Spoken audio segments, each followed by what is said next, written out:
Fear is one of the most powerful and primal emotions we experience as humans. It's hardwired into our biology, an instinct designed to keep us safe from danger. While fear serves an important role in alerting us to threats, it's also one of the emotions that can have the most profound impact on our lives both positively and negatively. On the one hand, fear is a natural response that helps protect us. It triggers the fight or flight reaction, preparing our bodies to react quickly in the face of danger. Whether it's a physical threat or an emotional one, fear activates our senses and sharpens our focus. In many ways, it's a survival tool that has helped humanity endure throughout history. But fear isn't just limited to life or death situations. Many of our modern fears are more psychological in nature: fear of failure, fear of rejection, fear of the unknown. These fears, while not immediately life-threatening, can be just as paralyzing. They have the power to shape our decisions, influence our behavior, and limit our potential if we let them control us.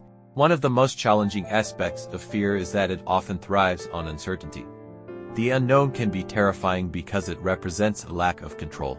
We fear what we can't predict or anticipate, and in those moments, our minds can fill in the gaps with worst-case scenarios.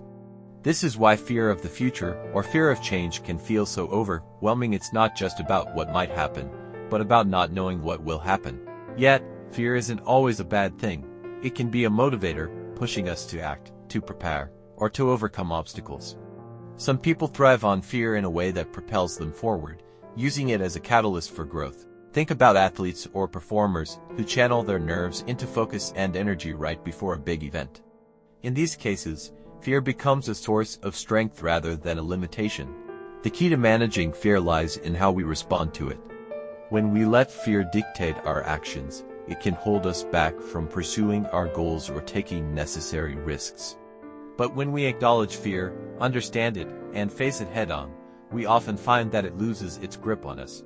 The act of confronting what scares us, whether it's public speaking, making a difficult decision, or stepping outside our comfort zone, can be incredibly empowering. It's important to remember that fear is often based on perception rather than reality. Our fears are not always reflective of the true risks involved in a situation. For example, the fear of failure might prevent us from trying something new, even when the actual consequences of failing are relatively minor.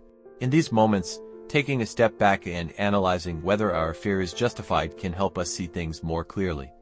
One effective way to manage fear is through exposure. The more we face our fears, the more we realize that we can handle them. This doesn't mean we should throw ourselves into dangerous situations, but rather that we should challenge ourselves to step toward what we fear, even in small ways. Over time, this builds resilience, showing us that we're capable of dealing with discomfort and uncertainty.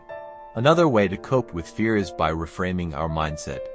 Instead of viewing fear as something negative, we can see it as a signal that we're stepping into new territory, a place where growth and learning are possible. It's often in those moments of fear that we discover our true strength and capabilities.